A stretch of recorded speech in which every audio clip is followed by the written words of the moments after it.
नमस्कार. सखी सह्याद्रीमध्ये आपल्या सगळ्यांचं मनपूर्वक स्वागत. प्रेक्षक हो, आजच्या या धावपळीच्या युगामध्ये आपल्या सगळ्यांचीच तारेवरची कसरत चालू असते आणि त्याचा थेट परिणाम आपल्या शरीरावर आणि मनावर होत असतो. आणि त्यासाठीच आत्मसंतुलनाची आपल्या जीवनामध्ये संतुलन आणण्याची गरज भासू लागलेली आहे. आणि ह्याचं उत्तर आपल्याला आपल्या भारतीय संस्कृतीमध्ये सापडतं. अर्थातच ध्यान, योग, मेडिटेशन आणि याच्याशीच निगडित अजून एक प्रकार म्हणजे सहज योग ध्यान. आज याच विषयी आपण अधिक जाणून घेणार आहोत आणि त्यासाठी आपल्या इथे उपस्थित आहेत प्रेरणा निजामपूरकर. नमस्कार. प्रेरणाताई या स्वतः उद्योजिका आहेत, त्याचबरोबर व्यवस्थापन सल्लागार म्हणून त्या कार्यरत आहेत आणि गेल्या 7-8 वर्षांपासून त्या सहज योग ध्यानाच्या प्रशिक्षिका म्हणून काम पाहतायत आणि त्या अंतर्गत याचा प्रसार आणि प्रचार करतायत. ताई, आत्ताच मी म्हटलं तसं तुम्ही एक उद्योजिका आहात, व्यवस्थापन सल्लागार आहात, तर आम्हाला यामागची पार्श्वभूमी जाणून घ्यायची आहे की उद्योग क्षेत्रामध्ये तुमचं कार्य कसं राहिलेलं आहे, कसं तुम्ही या क्षेत्राकडे वळलात, तर याविषयी थोडंसं आम्हाला अधिक जाणून घ्यायचं आहे. कसं असतं की तुम्ही कशा प्रकारचं व्यक्तिमत्व आहात त्याच्यावर तुमचा जीवनाचा संपूर्ण प्रवास हा निर्भर करत असतो. आणि माझं व्यक्तिमत्व हे लहानपणापासून असंच होतं की कुठल्याही गोष्टीमध्ये लॉजिक पाहिजे. जर त्या गोष्टीत आपल्याला लॉजिक मिळत नाहीये, if we are not able to see any logic in that thing, तर मग त्यावेळेला ती गोष्ट ही आपल्याला त्या गोष्टीचा आपण स्वीकार करू शकत नाही. बऱ्यापैकी त्या पर्सनॅलिटीवाले माझं व्यक्तिमत्व असल्यामुळे पहिल्यापासूनच तसं. त्याच्यामुळे वैज्ञानिक दृष्टिकोन हा लहानपणापासूनच आत्मसात केलेला होता, तसंच शिक्षणही झालं. उद्योजिका म्हणजे काय की समाजाचा कुठला तरी एक असा चॅलेंज आहे जो मी सॉल्व्ह करण्याचा प्रयत्न करतेय. मग तो चॅलेंज किंवा ती समस्या काय आहे हे जाणून घेण्यासाठी आपल्याकडे तो अप्रोच किंवा ती आपली वृत्ती असणं आवश्यक आहे की मुळापर्यंत जाता आलं पाहिजे की ही समस्या का आहे, ही समस्या कुठल्या कारणांमुळे आज. म्हणजे प्रत्येक गोष्ट असली की त्याची पडताळणी करायची. एक्झॅक्टली, चौबाजूनी त्याचा विचार करायचा असं. आणि ह्या वृत्तीमुळे त्याच्यानंतर मी माझे 2-3 उद्योग मी सुरू केले, ई कॉमर्स मध्ये, मॅन्युफॅक्चरिंग मध्ये आणि काही सर्व्हिस इंडस्ट्रीमध्ये सुद्धा. आणि त्याच्यानंतर मी इंडिपेंडेंट लेवलला सुद्धा बऱ्याच कंपनींना मी कन्सल्टिंग द्यायला लागले, व्यवस्थापन सल्लागार म्हणून. आणि ह्या मागचं जे गुपित आहे किंवा रहस्य आहे एकच आहे की मला कुठल्याही गोष्टीकडे पाहण्यासाठी ते सायन्स बेस पाहिजे, पुरावा पाहिजे आणि ती क्षमता पाहिजे की त्या क्षमतेने मी त्याच्या मुळापर्यंत पोहोचू शकेल आणि उत्तरावरती मी असं घाव घालून ते उत्तर बाहेर काढू शकेल. अच्छा. तर ही जी वृत्ती आहे ह्याने मला उद्योजिका आणि सल्लागार या क्षेत्राकडे वळण्यासाठी मदत केली. किती वर्ष तुम्ही या क्षेत्रामध्ये कार्यरत? टोटल माझा जो व्यावसायिक अनुभव आहे तो 18 वर्षाचा आहे. तर त्याच्यातले मी जवळजवळ 7 ते 8 वर्ष नोकरी केली. आणि नोकरी करता करताच मला असं जाणवत होतं की नाही, आता मला बियॉन्ड जायचं आहे, 9 ते 5 याच्यात राहायचं नाहीये, आपल्याला काहीतरी वेगळं असं करायचं आहे, समाजाच्या आपल्याला समस्या सॉल्व्ह करायच्या आहेत. मग त्यांनी थोडंसं मी प्रवृत्त झाले आणि मी डायरेक्ट माझ्या व्यवसायाकडे मी कल घेतला. तर सर्वप्रथम सहज योग ध्यान म्हणजे काय आणि तुम्ही याकडे कशा वळलात याबद्दल थोडं अधिक जाणून घ्यायचंय. ती एक प्रवृत्ती अशी असते माणसाची की लॉजिक पाहिजे कुठल्याही गोष्टीमध्ये, तो सायन्स बेस पाहिजे की ठीक आहे तुम्ही ही गोष्ट करा, कोणीतरी सांगतंय म्हणून आपण एखादी गोष्ट करणं आणि खरंच मनापासून ती गोष्ट आपल्याला पटणं, त्या गोष्टीचा आपल्याला अनुभव येणं, ह्या 2 वेगळ्या गोष्टी. बरोबर. आणि जसं मी सुरुवातीला सांगितलं की तो अप्रोच असल्यामुळे प्रत्येक गोष्टीमध्ये लॉजिक आणि सायन्स शोधण्याची माझी वृत्ती ही पहिल्यापासूनच होती. मग एकदा असंच सहयोग ध्यान केंद्रांचे काही लोकांशी माझा संबंध आला आणि त्यांनी मला हे जे सहयोग ध्यान आहे हे काय आहे हे एक्सप्लेन करायला सुरुवात केली. ऑफकोर्स आपली मानवी बुद्धी आहे ही नेहमी इतकं इंटेलिजन्स प्रोसेस करत असते की कुठलीही गोष्ट पटकन ती एक्सेप्ट करत नाही. हो बरोबर. मग तिथे बरेचसे त्यांच्याबरोबर माझे प्रश्नांची शेअरिंग झालं, मी बरेच प्रश्न विचारले, त्यांनी छान अशी उत्तरं दिली. मग ते म्हणाले की मॅडम तुम्ही प्रश्न विचारताय, आम्हाला जाणवतंय की तुम्ही हे तेव्हाच मानणार आहात जेव्हा तुम्हाला याचा अनुभव येणार आहे. अच्छा. मग तुम्ही आमच्या सेंटरला व्हिजिट करा आणि तुम्ही जेव्हा सेंटरला याल आणि तुम्हाला जेव्हा आम्ही जे बोलतोय याचा अनुभव जेव्हा तुम्हाला येईल तेव्हा तुम्हाला पटेल. तर मी त्यांना म्हटलं अच्छा मला याचा अनुभव मिळणार आहे तिथे आणि पहिल्याच माझ्या भेटीमध्ये you are able to give me that experience. ते म्हटले ताई तुम्ही येऊन तरी बघा आता. ते ताई म्हटल्यानंतर ते खूप असं आपुलकीचं नातं तयार झालं आणि मी त्यांच्या आमंत्रणाचा मान ठेवून मी सेंटरला व्हिजिट दिली. आणि त्यावेळेला किंवा त्या दिवशी त्या क्षणाला माझ्या बरोबर मला जो अनुभव आला किंवा ते जे सांगतात ते आपल्याला की कशी आपल्यात शक्ती जागृत होतीये, ती शक्ती जागृत झाल्यानंतर कशा प्रकारचा अनुभव आपल्याला येतोय, तो आपण आपल्या स्वतःमध्ये कसा आपण त्याचा अनुभव घेतोय, त्याचा आपल्यावर काय परिणाम होतोय, त्या सगळ्या गोष्टी I was able to see. म्हणजे कुठेतरी मला ते एव्हिडन्स मिळत होता की नाही हे जे बोलतात हे आहे, पटत होतं. It's a science. कारण हे कॉग्नेटिव्ह सायन्स आहे, अनुभवाचं शास्त्र आहे. कारण मी ते आता अनुभवू शकते. आणि तिथे मला या सहयोग ध्यानाची ओढ लागली. सहज योग ध्यान म्हणजे थोडक्यात काय? सहयोग ध्यान ही एक शास्त्रशुद्ध ध्यानाची पद्धत आहे की ही ध्यानाची पद्धत परमपूज्य श्री माताजी निर्मला देवीजी यांनी 1970 साली पूर्ण विश्वासमोर ठेवली. आता सहयोग ध्यान म्हणजे काय तर सहज आणि योग. जर आपण पाहिलं ह्या शब्दाचा अर्थ जर आपण पाहण्याचा प्रयत्न केला तर पहिला अर्थ काय लागतो? सहज म्हणजे स्पॉन्टेनियस आहे, अगदी सोपं आहे. पण अजून एक त्याचा अर्थ असा आहे की सह म्हणजे आपल्या सोबत आणि ज म्हणजे जन्मापासून. म्हणजे जन्मापासून आपल्या सोबत जी योग रचना आपल्यामध्ये स्थित आहे त्यावर कार्य करणारी ही जी ध्यान पद्धती आहे तो आहे सहज योग. आणि परमपूज्य श्री माताजींनी हा जो सहयोग आहे पूर्ण विश्वासमोर असा नुसतं की एक आध्यात्मिक बाब म्हणून नाही ठेवली, तर शास्त्रशुद्ध पद्धतीने सिद्ध करून हा सहयोग श्री माताजींनी संपूर्ण विश्वासमोर ठेवलेला आहे. तुम्ही उद्योग क्षेत्रात होता, त्याच्यानंतर यामध्ये तुम्हाला याची ओढ लागली आणि अगदी पडताळून तुम्ही याकडे वळलात. इथपर्यंत ठीक होतं, पण याच्या पुढे या क्षेत्रामध्ये एक प्रशिक्षिका म्हणून कार्य करावं असं केव्हा जाणवलं? अध्यात्माला आपण असं एक सीमित किंवा एक मर्यादित आपण अर्थ ठेवलेला आहे. आता अध्यात्म हे असीमित आहे आणि ध्यान म्हटलं की हे कुठे ना कुठेतरी अध्यात्माशी निगडीत आहे. हे पहिल्यांदा आपण जाणलं पाहिजे. अध्यात्म म्हणजे काय की जो आपल्याला आपल्या आत्म्याचं अध्ययन करायला शिकवतो ते अध्यात्म. बरोबर. असं.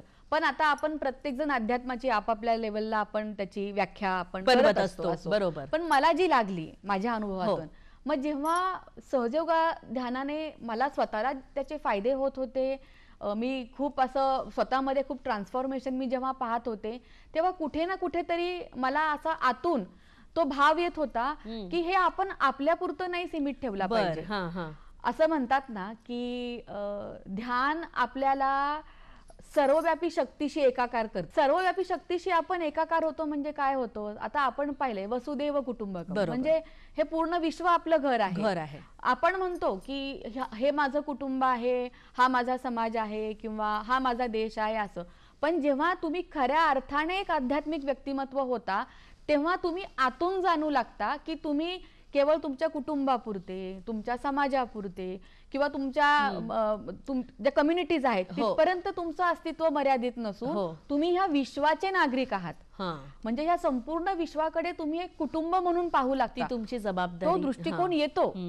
जर आपण आध्यात्मिक व्यक्तिमत्व बनत आहोत किंवा जी व्यक्ती एक आध्यात्मिक व्यक्तिमत्व आहे तर त्या व्यक्तीमध्ये हा दृष्टिकोन जो आहे हा बाय डिफॉल्ट म्हणजे आपण एकटं पुढे नाही जायचं तर आपण समाजाला घेऊन पुढे जायचं. आणि आणि समाजाची व्याख्या ही आपल्यापुरती मर्यादित न ठेवता हे पूर्ण विश्वच आपलं कुटुंब होऊन जातं. ताई, आपल्याशी बातचीत अशीच चालू ठेवणार आहोत, पण तत्पूर्वी मैत्रिणींनो, कार्यक्रमामध्ये घेऊया क्षणभराची विश्रांती.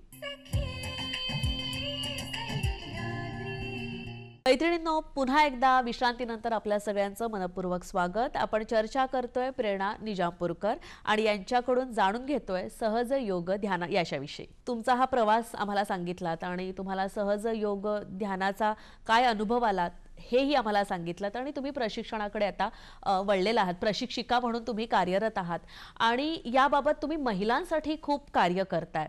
तर मला सुरुवातीला जाणून घ्यायचं आहे की एक महिलांचं सध्या समाजामधलं स्थान काय आहे, कुटुंबातलं स्थान काय आहे, याविषयी तुमचं काय म्हणणं आहे?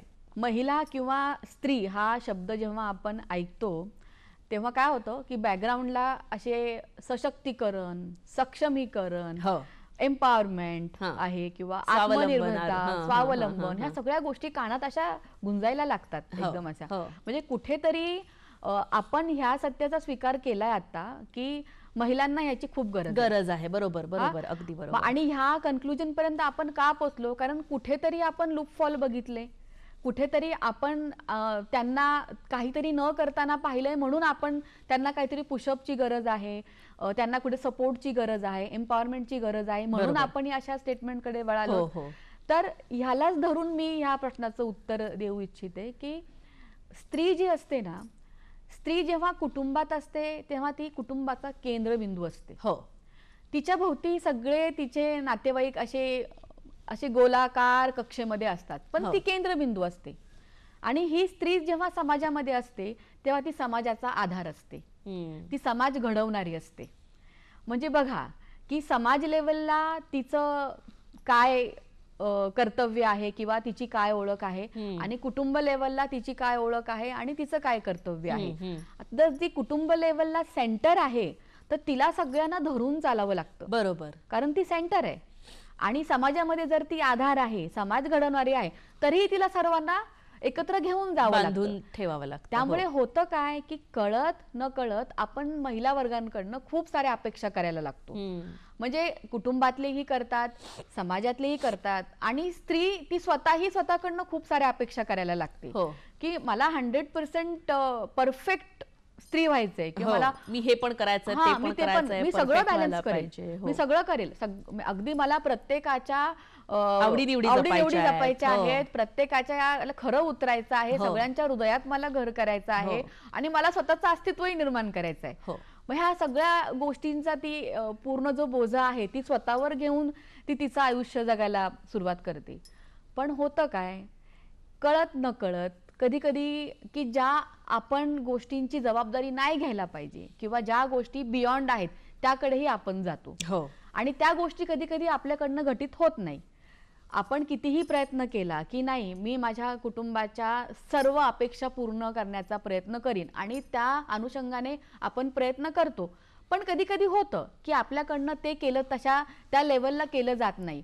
मग तिच्यामध्ये अपराधी भाव यायला लागतो की मी कुठेतरी कमी पडतीये, माझं काहीतरी चुकतंय, माझ्यातच काहीतरी कमी आहे, असं करता करता ती त्या अपराधी भावामध्ये ते एकदम अशी सप्रेस होऊन जाते, दबली जाते. थोडक्यात समस्या म्हणू शकतो, एक प्रकारची समस्याच. म्हणजे स्त्रीची ही एक प्रकारची समस्याच आहे की ती दबली जाते.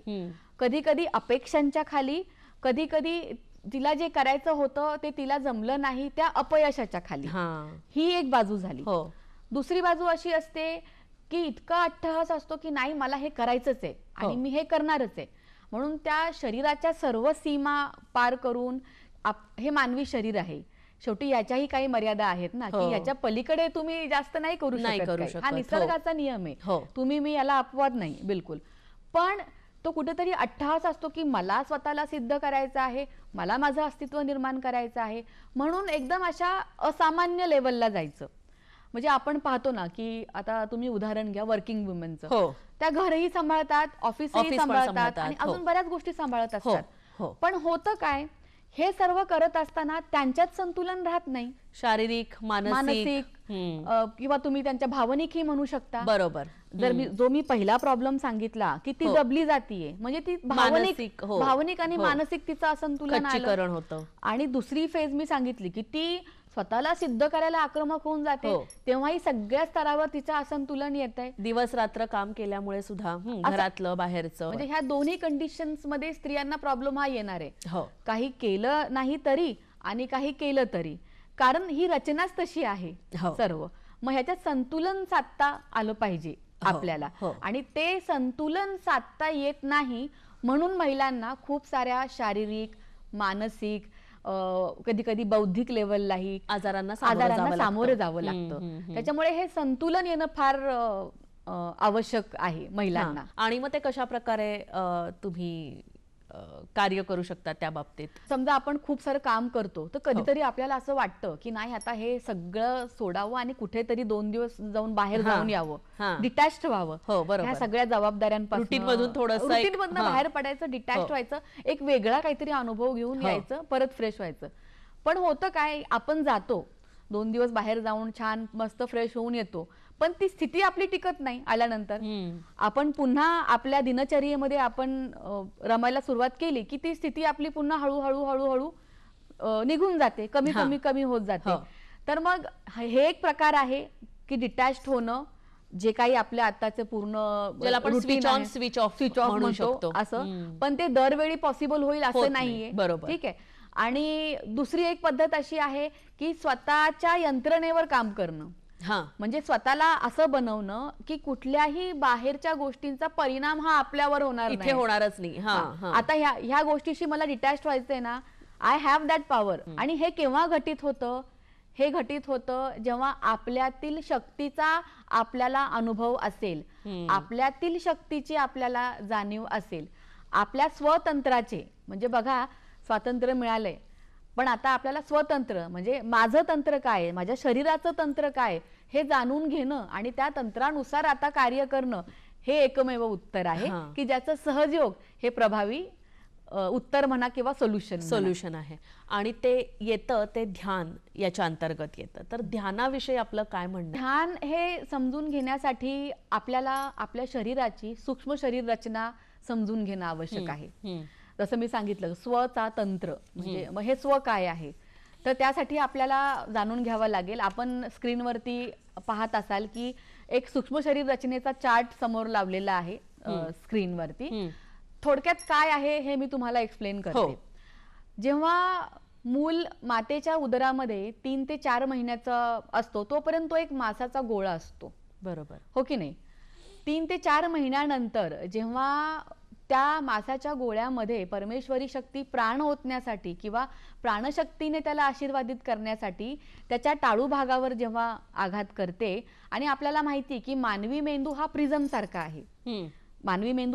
सारखा आहे, त्याच्यामुळे जेव्हा ही किरणं त्या बाळाच्या टाळूवर येऊन आदळतात किंवा तिथे ते आघात करतात, तेव्हा त्या किरणांचं त्या प्रिझम लाईक शेपमुळं 3 भागांमध्ये त्याचं विघटीकरण होतं त्या किरणांचं.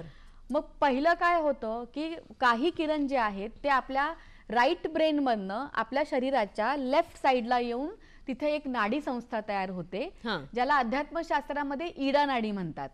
आणि ही नाडी जी आहे ही आपल्या इच्छाशक्तीशी संबंधित असते. कोणतंही कार्य करण्याआधी ते कार्य करायची इच्छा आपल्याला व्हायला पाहिजे, बरोबर. तर ती इच्छा आपल्यामध्ये येते कुठून? तर ह्या ईडा नाडीमधून आपल्याला ती इच्छा शक्ती प्राप्त होत असते. त्याचबरोबर ही जी नाडी आहे ही आपल्या भूतकाळाशी संबंधित असते. म्हणजे ह्या क्षणापासून मागे आपल्यासोबत जे काही झालेलं आहे ते आठवणीच्या स्वरूपात, स्मरणशक्तीच्या स्वरूपात किंवा आपल्या सवयींच्या स्वरूपात, ते सर्व काही ह्या नाडीवर स्थित आहे. म्हणजे ही नाडी भूतकाळाशी संबंधित आहे. आपली हार्ड डिस्क आपण म्हणू शकतो त्याला. एक्झॅक्टली, आपली हार्ड, ज्याच्यात बरंच काही कंटेंट ऑलरेडी आहे ठेवलेला आहे. आणि होतं काय की समजा आपण भूतकाळाचा एखादा विचार करतोय तर समजून जावं की आपण या नाडीवर आहोत. अच्छा, ठीक आहे. त्याच्यानंतर त्या शक्तीचा दुसरा भाग हा आपल्या लेफ्ट ब्रेन मधनं शरीराच्या राईट साइडला येऊन स्थित होतो आणि तिथे दुसरी नाडी संस्था तयार होते, तिला अध्यात्मशास्त्रामध्ये पिंगला नाडी असे म्हणतात. आणि ही नाडी आपल्या भविष्य काळाशी संबंधित असते. आता भविष्य काळाचं असं काही अस्तित्व नसतं, नाही, पण हो पुढे की काय नाही? करायचं हां, त्याची पण त्याचे तयारी, विचार असतात, त्याचे विचार, त्याची चिंता असते, हो. हो की नाही, त्याचा स्ट्रेस, ताणतणाव असतो, किंवा त्याची आपल्यावरती. तयारी तयारी असते, प्लॅनिंग असतं. त्या हिशोबाने. तर ही नाडी आपल्या भविष्य काळाशी संबंधित असते. बरं. आणि त्याचबरोबर कुठलीही इच्छा कार्यान्वित होण्यासाठी जी आवश्यक कार्यशक्ती असते ना, आता एखादी गोष्ट मला करायची आहे, पण ती गोष्ट करण्यासाठी माझ्याकडे शक्तीच नसेल, हो, मी शक्तीहीन असेल, तर मी ती कशी काय गोष्ट करणार? हो, इच्छा तर खूप आहे, मला हे करायचंय, बट समजा आय एम एनर्जीलेस, हो, तर मी कसं करू शकेल? मग कार्य करण्यासाठी जी शक्ती आवश्यक असते ती शक्ती आपल्याला ह्या आपल्या नाडीतून प्राप्त होत असते. अच्छा. जिला पिंगला नाडी किंवा राईट सिम्पथॅटिक नर्वस सिस्टम असंही म्हटलं जातं. बरं. त्याच्यानंतर त्या शक्तीचा जो तिसरा भाग आहे तो भाग काय होतो की शरीराच्या मधोमध येऊन स्थित होतो.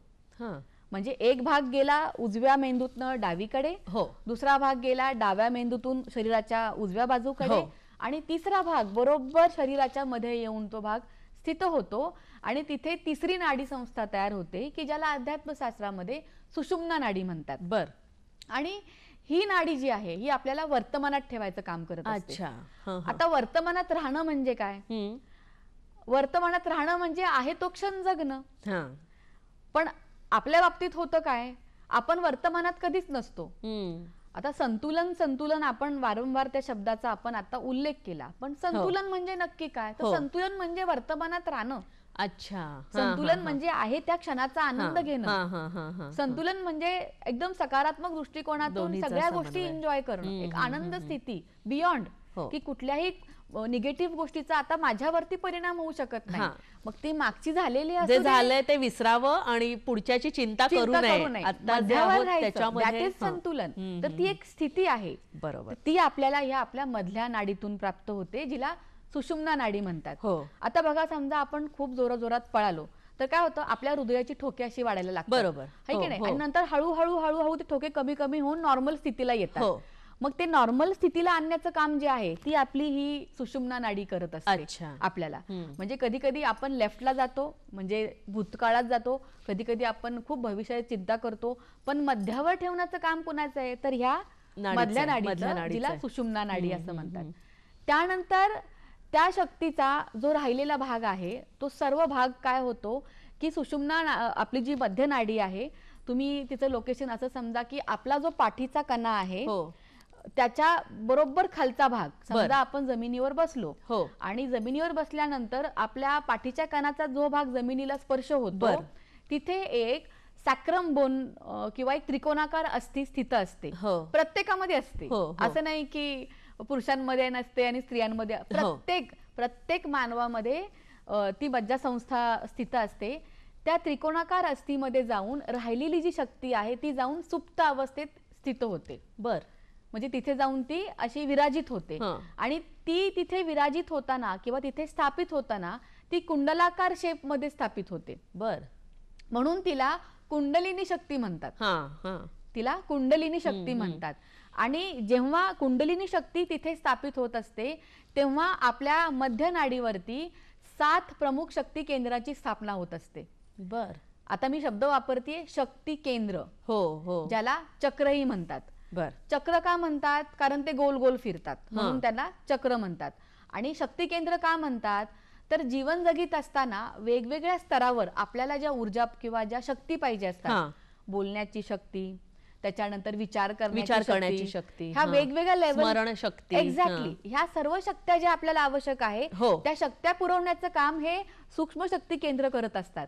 ज्यांची स्थापना कुंडलिनी शक्ती खाली स्थित होण्याच्या आधी आपल्या मध्य मार्गामध्ये करीत असते. मग ही कुंडलिनी शक्ती तिथे स्थापित झाल्यानंतर होतं काय की काही दिवस ही शक्ती जागृत असते. आपण लहान मुलांना परमेश्वराचं स्वरूप मानतो. लहान मुलांवरती कुठला याचा परिणाम होत नाही, थोडे वेळ रडतील, परत त्यांच्या आनंद स्थितीला प्राप्त होतील.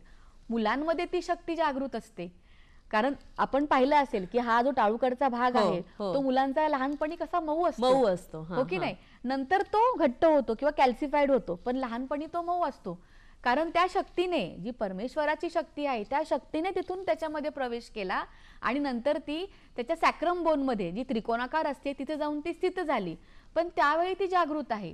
पण नंतर जेव्हा मूल मोठं मोठं व्हायला लागतं, त्याच्यावर संस्कार कुसंस्कार व्हायला लागतात, त्याला मी आणि माझं हे कळायला लागतं. म्हणजे अहंकार प्रति अहंकार त्याचा जेव्हा जो अगदी वाढीस लागतो, तेव्हा त्याचं हे जे टाळूकडचा भाग आहे हा कॅल्सिफाईड होऊन जातो, म्हणजे टणक होऊन जातं.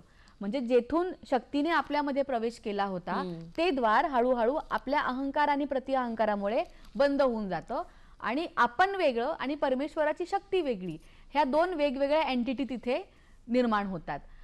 मग आता ही कुंडलिनी शक्ती जागृत झाल्यानंतरच आपलं पुन्हा नातं जोडलं जाणार आहे आणि आपण खऱ्या अर्थाने संतुलनात येणार आहोत. कार्यक्रमात घेऊया क्षणभराची विश्रांती. सह्याद्रीमध्ये विश्रांतीनंतर पुन्हा एकदा आपल्या सगळ्या मैत्रिणींचं मनपूर्वक स्वागत. प्रेरणाताई, आपण ब्रेकच्या आधी कुंडलिनी योगाबद्दल जाणून घेत होतो, तर त्याविषयी अजून थोडंसं ऐकायला आवडेल. तर जसं मी लास्ट एक स्टेटमेंट केलं की आपल्यातील जेव्हा ही कुंडलिनी शक्ती पुन्हा जागृत होणार आहे, की जी लहानपणी होती पण आता नाहीये, तर ती जागृत झाल्यानंतरच खऱ्या अर्थाने आपल्यामध्ये संतुलन येणार आहे, की जे सगळ्या स्तरावर मिळणार आहे. मानसिक, शारीरिक, बौद्धिक आहे, आध्यात्मिक आहे, सगळ्या स्तरावर आपल्याला संतुलन प्राप्त होणार आहे. मग पुढचा प्रश्न येतो की ही शक्ती जागृत करायची कशी? बरोबर, असं स्थित तर आपल्यामध्ये आहे, पण जागृती तिची होणार कशी? तर त्याच्या प्रभावी उत्तर आहे तर ध्यानाने. ध्यानाने आपल्यातील ही शक्ती जागृत होऊ शकते. आता बरेच ध्यानाचे प्रकार आहेत किंवा बरेच वेगवेगळ्या पद्धतीचा ध्यानाचा अवलंब केला जातो, पण जो मी अनुभव घेतलाय तो मी आपल्याला सांगेल की सहजयोग ध्यान हे अत्यंत प्रभावी आहे आपल्यातील ही शक्ती जागृत करून, त्याचा अनुभव घेऊन त्या शक्तीला आपल्यामध्ये सदैव जागृत ठेवण्यासाठी.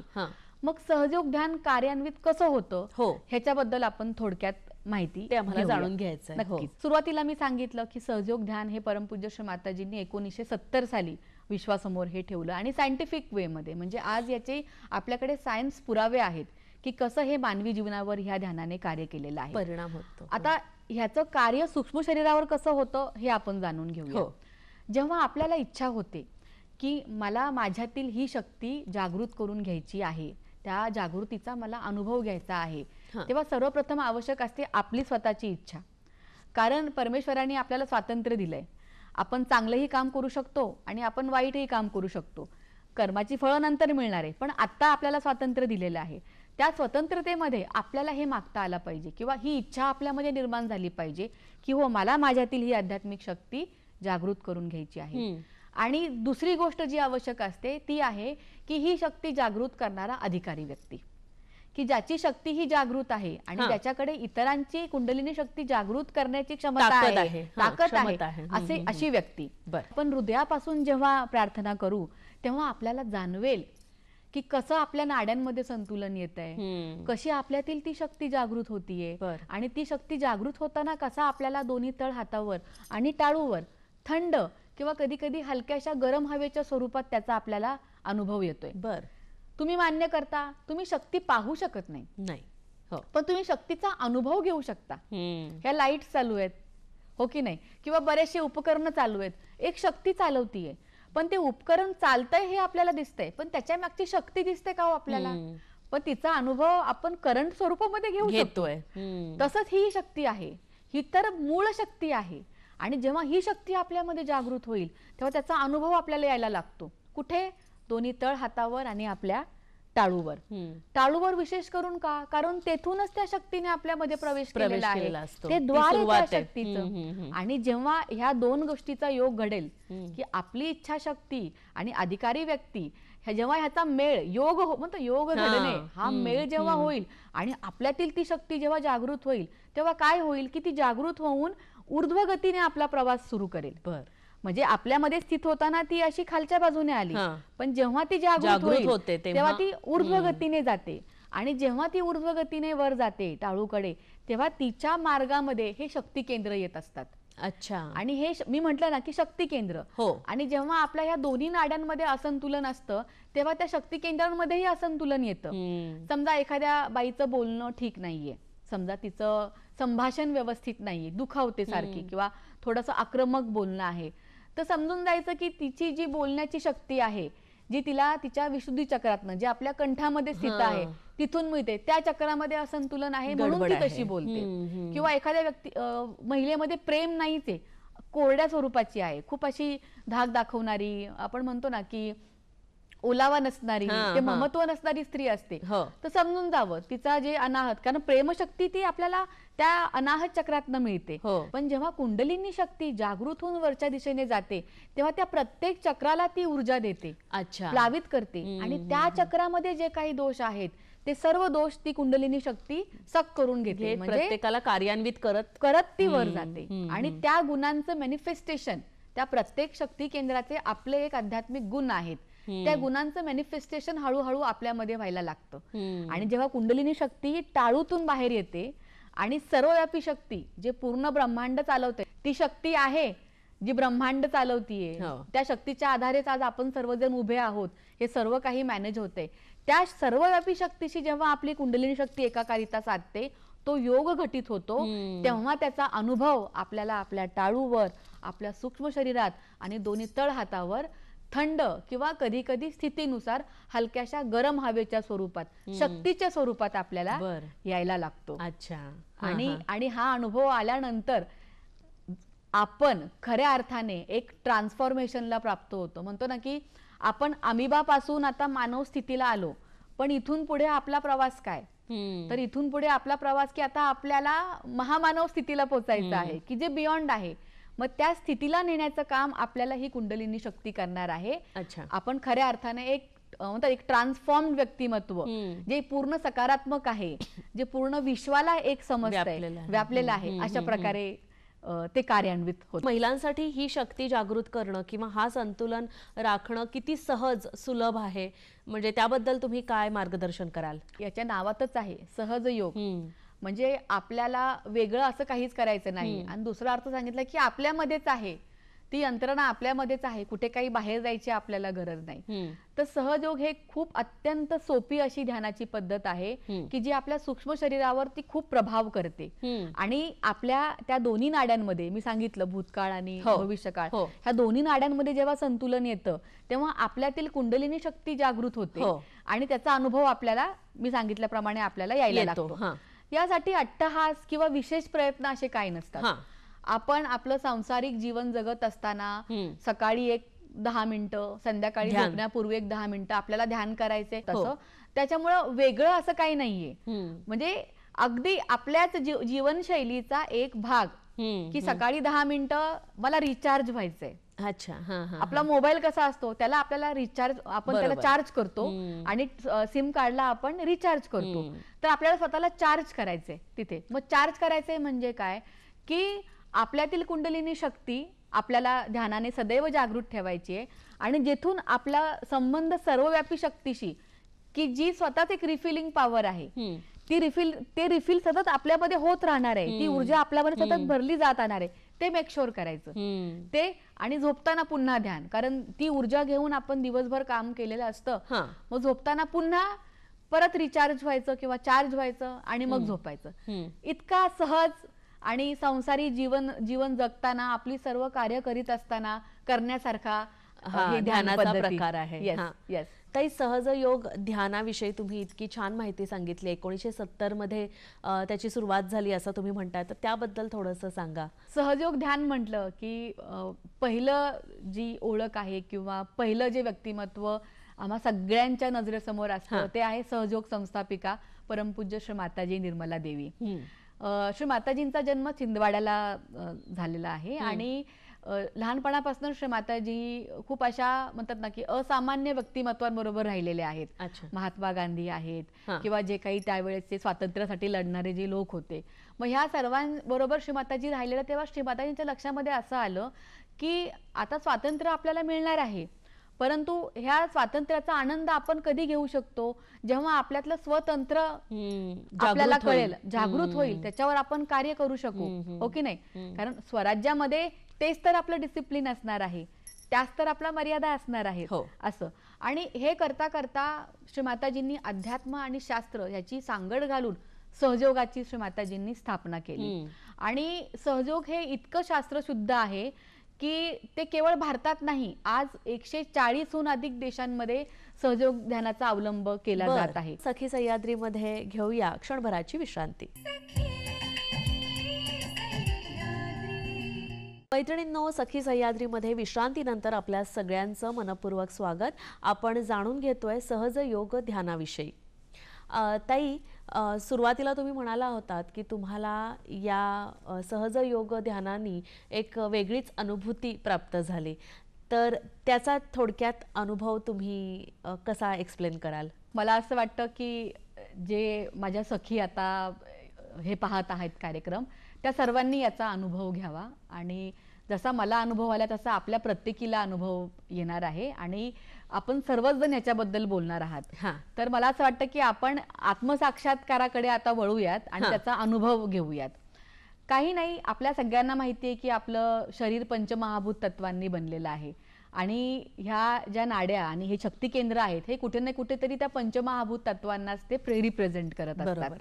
मग आता काही प्रार्थना मी घेईल आणि तुम्हाला काही क्रिया करायला सांगेल. खूप साध्या आणि आहे त्या अवस्थेत बसून आपण ह्या क्रिया करू शकतो. एक बेनिफिट असा मिळेल की जमिनीवर बसून जर केलं आपण तर थोडंसं त्याच्यामध्ये इम्प्रूव्हमेंट जाणवेल, पण तुम्ही जसे आहात त्या स्थितीमध्ये बसून ह्या क्रिया आपण नक्की करून पहा. फक्त एक आहे की स्वतःवरती विश्वास पाहिजे आणि मला माझ्यातील ही शक्ती जागृत करायची आहे, ही आपल्यात इच्छा पाहिजे आणि आपण जे काय करतोय ते अगदी प्रसन्न चित्ताने करणं, ह्या तीनच अटी याच्यामध्ये असणार आहेत. तर आपण काय करणार आहोत, सुरुवातीला आपण आपल्या 3 नाड्यांमध्ये आधी संतुलन आणणार आहोत. तर आपण काय करणार, सर्वात प्रथम आपण पृथ्वी तत्वाचा वापर करणार. उजवा हात जमिनीवरती आपल्याला असा पालथा ठेवायचा आहे. इथे आपण भूमी तत्वाचा उपयोग करणार आहोत. भूमी तत्व म्हणजे जे काही जडत्व आहे ते खेचून घेण्याची क्षमता, म्हणजे जे ग्रॅव्हिटेशनल फोर्स आहे ती भूमी तत्वात आहे. त्याचा उपयोग आपण इथे करून आपल्या डाव्या नाडीवर जे काही जडत्व आहे, आठवणींच्या स्वरूपात किंवा काही नकारात्मक विचारांच्या स्वरूपात, सवयींच्या स्वरूपात, संस्कारांच्या स्वरूपात, ते सर्व काही या भूतत्वामध्ये ग्रॅव्हिटेशनल फोर्सने खेचलं जाईल. दुसरी क्रिया अशी करणार आपण की आपला उजवा हात आपण श्रीमाताजींकडे आणि आपला डावा हात आकाशाकडे. येथे आपण इथर एलिमेंट म्हणजे आकाश तत्वाचा वापर करणार आहोत. काय होणार की जेव्हा आपण प्रार्थना करू की हे घटित व्हावं अशी इच्छा आपण व्यक्त करू, तेव्हा आपल्या उजव्या बाजूचे म्हणजे आपले भविष्यकालीन जे काही आपले दोष आहेत, भविष्याची जी काही चिंता आहेत, जे काही आपल्यामध्ये स्ट्रेस आलेला आहे, ताणतणाव आहे, ते सर्व जे काय आहे ते डाव्या हातातून आकाशामध्ये खेचलं जाईल आणि याचा अनुभव हा प्रत्येकाला येतो. कशा प्रकारे हे आकाशामध्ये सर्व खेचलं जातंय याची अनुभूती ही प्रत्येकाला येत असते. त्याच्यानंतर आपण तिसरी क्रिया करणार, दोन्ही हात असे मांडीवर ठेवणार. ही पोझिशन यासाठी कारण आपण शक्ती घेतोय, ती शक्ती आपण आत्मसात करतोय, म्हणून प्रसाद घेण्याची जी पोझिशन असते ती आपण अशा प्रकारे हात आपले असे ठेवणार आणि आपण इथे संतुलन मागणार. नंतरची क्रिया आपण एक अशी करणार की आपला उजवा हात आपण हृदयावर ठेवणार. आत्मशक्ती आपल्याला वेगळी बनवते. नॉर्मल म्हणजे सामान्यपासून असामान्य जी कॅटेगरी असते तिथे नेण्याचं काम ही शक्ती करत असते आणि ती आपल्याला आपल्या आत्म्यातून प्राप्त होत असते. म्हणून इथे आपण त्याचा स्वीकार करणार आहोत की आमचं आत्मस्वरूप हेच आमची खरी ओळख आहे. पुढची क्रिया, हाच आपला उजवा हात आपण आपल्या असं कपाळावर दाबून घेणार आहोत आणि मस्तक थोडंसं झुकवणार आहोत, कारण आपल्या मस्तिष्कमध्ये सर्व काही भरलेलं आहे. सर्व समस्यांचं मूळ जे आहे ते या मस्तिष्कमध्ये आहे आणि ते विचार सारखे आपल्यामध्ये येत राहतात. का येतात? कुठेतरी आपण क्षमा केलेली नसते, कुठेतरी आपल्याला ते सोडता येत नाही, इग्नोर करता येत नाही, म्हणून ते सर्व विचार आपल्या मस्तिष्कमध्ये असे म्हणतात घोटमळत असतात, अशी गर्दी केलेली असते की ज्याचा परिणाम आपल्या व्यक्तिमत्वावरती होत असतो. मग तिथे आपण त्या सर्व विचारांना आणि त्या सर्व आठवणींना आणि त्या सर्व व्यक्तींना आपण इथे क्षमा करणार आहोत, म्हणजे त्यांच्या विचारातून आपण मुक्त होणार आहोत. आणि नंतरची जी क्रिया आपण करणार आहोत, आपला उजवा हात असा टाळूवर ठेवायचा आणि ही जी बोटं आहेत आकाशाकडे ताणायची आणि ह्या तळव्याचा दाब टाळूवरती पडला पाहिजे असा आणि थोडासा गोल फिरवायचा दाब देऊन असा, कारण तिथं आपलं लक्ष केंद्रित होणं फार आवश्यक आहे, कारण त्या शक्तीची अनुभूती आपल्याला आपल्या टाळूवरतीच येणार आहे. अशा अगदी खूप सोप्या 4 ते 5 क्रिया आहेत.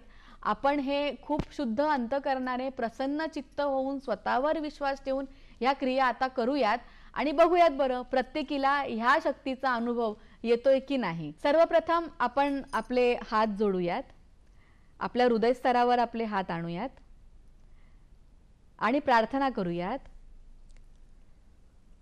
कुंडलिनी शक्ती ही श्री आदिशक्तीचं स्वरूप आहे, जी आपल्या सर्वांमध्ये विराजित आहे. त्यामुळे प्रार्थना आपण श्री आदिशक्तींना करणार आहोत. प्रार्थना करूयात. श्री आदिशक्ती, आपल्या कृपेमध्ये आम्हा सर्वांमधील श्री कुंडलिनी शक्ती आज जागृत होऊ द्या, जी आपलंच स्वरूप आहे. तिच्या जागृतीचा अनुभव कृपा करून आम्हा सर्वांना दोन्ही तळहातांवर व टाळूवर प्रदान करा. सावकाश दोन्ही हात आपण मांडीवर घेऊया. आपला उजवा हात जमिनीवर पालथा ठेवूया आपल्या लेफ्ट चॅनलच्या अर्थात इडा नाडीच्या शुद्धीसाठी, जी आपली इच्छाशक्ती दर्शवते.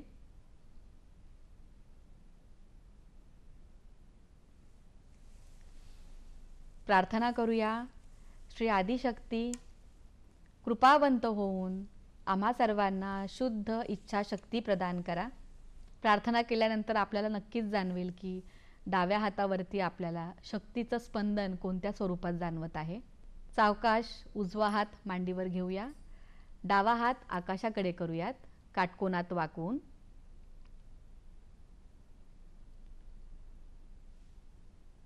श्री आदिशक्ती, कृपावंत होऊन आम्हाला शुद्ध संतुलित कार्यशक्ती प्रदान करा.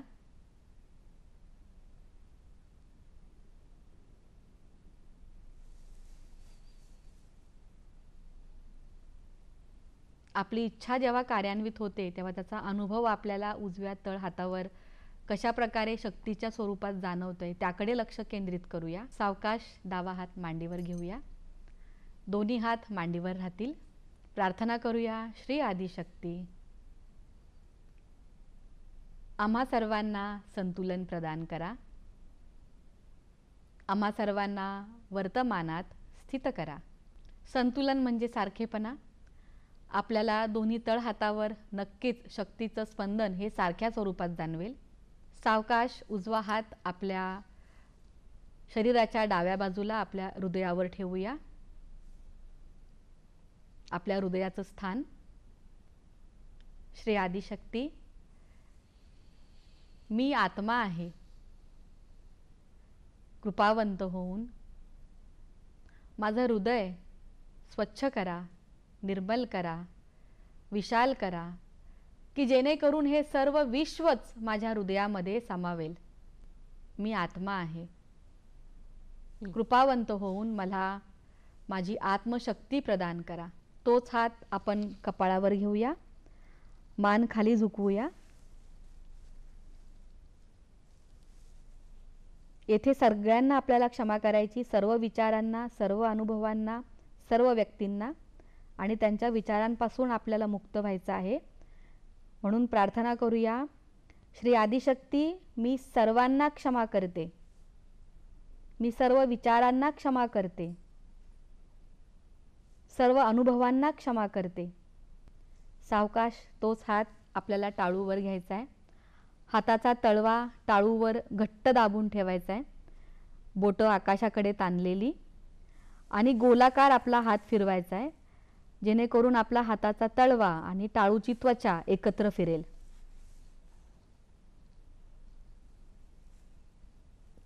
आपला हात फिरवणं थांबूया.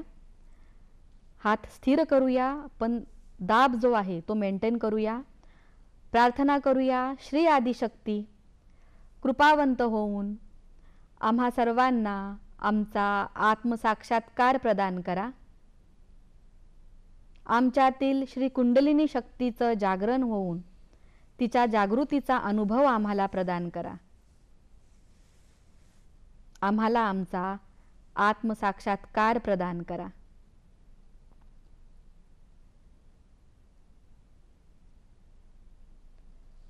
सावकाश हात मांडीवर घेऊया आणि ज्या ठिकाणी आपण टाळूवरती हात ठेवला होता त्या ठिकाणी आपलं चित्त केंद्रित करायचा प्रयत्न करूया. संत ज्ञानेश्वरांनी याला ब्रह्मरंध्र म्हटलंय, म्हणजे ब्रह्मशक्तीचं द्वार.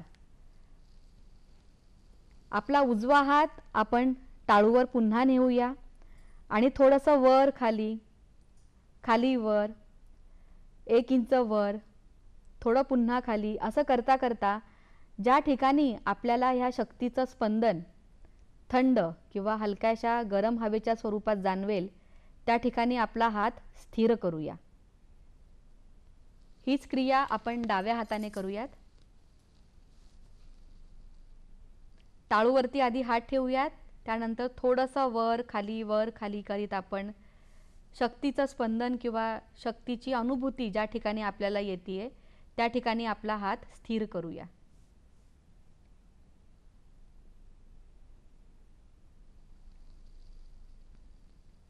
हात मांडीवर घेऊयात. काही क्षण आपण ह्या स्थितीचा आनंद घेऊया. दोन्ही हात पुन्हा हृदयस्तरावर आणूयात. श्री आदिशक्ती, आपण आम्हाला आमचा आत्मसाक्षात्कार दिलात, त्यासाठी आम्ही आपले हृदयापासून ऋणी आहोत. कृपा करून आम्हा सर्वांना आमच्या आत्मसाक्षात्कारामध्ये सदैव स्थिर ठेवा. सावकाश आपण आपले डोळे उघडूयात. दोन्ही हात पुन्हा हृदयस्तरावर आणूयात आणि पाहूयात बरं, ही शक्ती जी आता आपल्या दोन्ही तळहातातून आणि टाळूतून वाहतीये त्याचा अनुभव आपल्याला कसा येतोय. नक्कीच सर्वांना शांत वाटतंय, आनंदी वाटतंय, शक्तीने परिपूर्ण झाल्यासारखं वाटतंय. मला खात्री आहे माझ्या प्रत्येक सखीला हा अनुभव आलेला आहे आणि आपल्याला काय अनुभव आलाय आपण नक्की आपला हा अनुभव आमच्यापर्यंत पोचवावा. यालाच आत्मसाक्षात्कार म्हणतात. अर्थात आपल्यातील शक्तीचा साक्षात्कार, आपण शक्तीने कशा प्रकारे परिपूर्ण आहोत त्याचा अनुभव. आपण अशीच तुमच्याशी बातचीत चालू ठेवणार आहोत, पण तत्पूर्वी कार्यक्रमामध्ये घेऊया क्षणभराची विश्रांती. मैत्रिणींनो, सखी सह्याद्रीमध्ये विश्रांतीनंतर पुन्हा एकदा आपल्या सगळ्यांचं मनपूर्वक स्वागत. आपण प्रेरणाताईंकडून सहजयोग ध्यानाविषयी जाणून घेतोय. एकूणच सगळ्यांना आणि खास करून महिलांना काय फायदे होतात, काय उपयोग आहेत याच्याबद्दल तुम्ही काय सांगाल? थोडक्यात आपण जाणून घेऊया की ध्यान म्हणजे काय. ध्यान म्हणजे वर्तमानात राहणे. बरोबर. ध्यान ही कुठली कृती नाही, तर हे साध्याचं आहे की आपल्याला वर्तमानात त्याच तो क्षण जगायचा आहे. मग आता होतं काय की जेव्हा आपल्या दोन्ही नाड्यांमध्ये संतुलन यायला लागतो तेव्हा आपल्यातील जे आपल्यावर नकारात्मक प्रभाव करणारे जे काही भूतकालीन विचार असतात ते हळूहळू निघून जातात.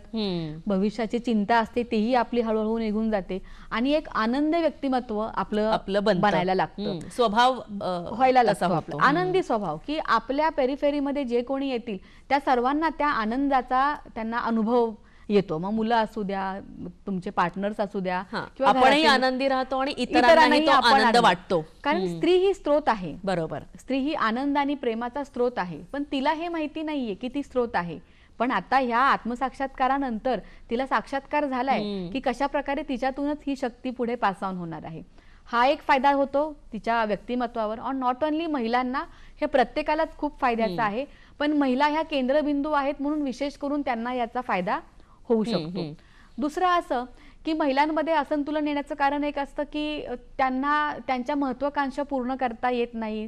हाऊसवाईफ असते, बाबा मी घरातच आहे, मी काय करत नाही, स्वतःला कुठेतरी ती कमी लेखते आणि कुठे ना कुठेतरी तिच्या डाव्या नाडीचा जास्त प्रयोग झाल्यामुळे ती एक असं नकारात्मक व्यक्तिमत्व बनून जाते. उदासीन, सदानकदा आपण काय रडका चेहरा सदत आणि चिडचिडापण असं. मग ती स्थिती ती सुधारत जाते कारण संतुलन त्याच्यामध्ये आलेलं आहे.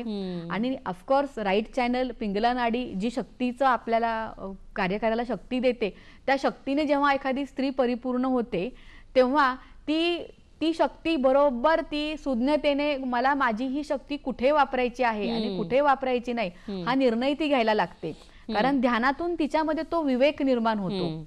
म्हणजे हा विवेक सुद्धा आपल्या शक्ती केंद्रांमधूनच आपल्याला प्राप्त होणार आहे. बरोबर. तो विवेक आपल्यामध्ये आला की आपल्याला कळायला लागतं की कुठलं महत्वाचं आहे आणि आता कुठलं मी हे नंतर करू शकते. सगळं एकदमच आपण धाव घेत नाही. त्यामुळे एक बॅलन्स साधला जातो आणि ती कामही पूर्ण होतात.